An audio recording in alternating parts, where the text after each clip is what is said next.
Welcome back to All Things Montford Point Marines. Yesterday, we explored the incredible story of the Montford Point Marine Museum, a place that is more than just a collection of artifacts. It is a living testament to the sacrifices, perseverance, and triumphs of the first Black Marines.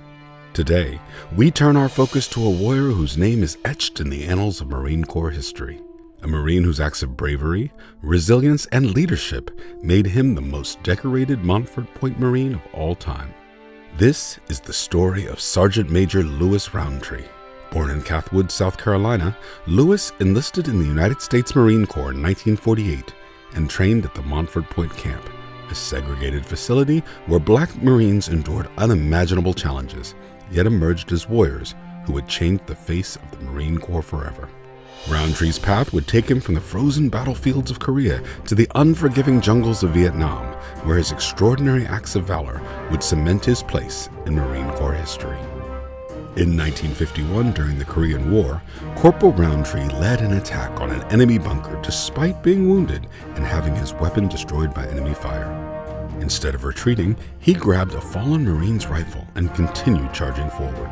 A hostile satchel charged threw him down a hillside, but he refused medical attention and stayed on the battlefield, helping the wounded until he was forcibly evacuated. For this unparalleled bravery, he was awarded his first Silver Star.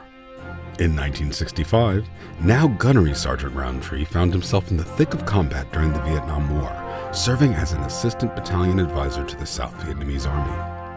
When his unit was overrun by enemy forces, he refused to retreat, laying down suppressive fire to stall the enemy's advance. When the fight became impossible, he and two advisors maneuvered through enemy lines, evading capture by floating down a river using a bamboo stick to breathe. Initially declared killed in action, he miraculously reemerged, battered but unbroken. For this action, he was awarded his second Silver Star. Roundtree's heroism wasn't confined to combat. He was a mentor, a leader, and a guardian of the Marine Corps future. He trained new Marines, served in embassies abroad, and became a pillar of leadership across multiple commands. With 2 Silver Stars, a Bronze Star with Combat V, a Navy Commendation Medal with Combat V, 2 Purple Hearts, and over 20 other commendations, he became the most decorated Montford Point Marine in history. But perhaps the greatest honor came decades after his service ended, an honor that proved just how far the Montford Point Marines had come. For decades, Black Marines were not allowed to train at Parris Island. They were sent to Montford Point, a separate but unequal facility, forced to fight for their place in the Corps.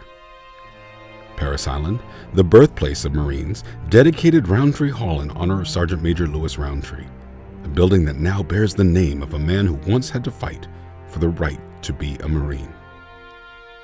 The dedication, led by Brigadier General Walker M. Field, Sergeant Major Sael Garcia, and past National President Joe Yeater, was more than a ceremony.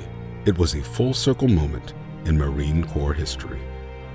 From Montford Point to Parris Island, from segregation to the highest honors, from being told they couldn't serve to shaping the Marine Corps itself, the story of Sergeant Major Lewis Roundtree is the story of every Montford Point Marine, a story of overcoming, achieving, and inspiring the next generation. To learn more about this vital piece of American history, tune in tomorrow for another exciting episode of All Things Montford Point Marines. Visit us anytime at montfordpointmarines.org to explore their remarkable legacy.